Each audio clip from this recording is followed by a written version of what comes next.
In this video, I'll show you how to add duplicate rules in Salesforce so you can prevent repeated records and keep your data cleaner and more reliable over time. Start by clicking the gear icon in the top right corner and opening Setup or Advanced Setup to enter the administrative area where configuration tools are located.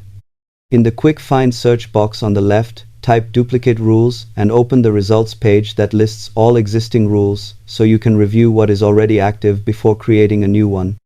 Click New Rule, select the object such as accounts, contacts, or leads, and then give the rule a clear name and description so other admins understand its purpose.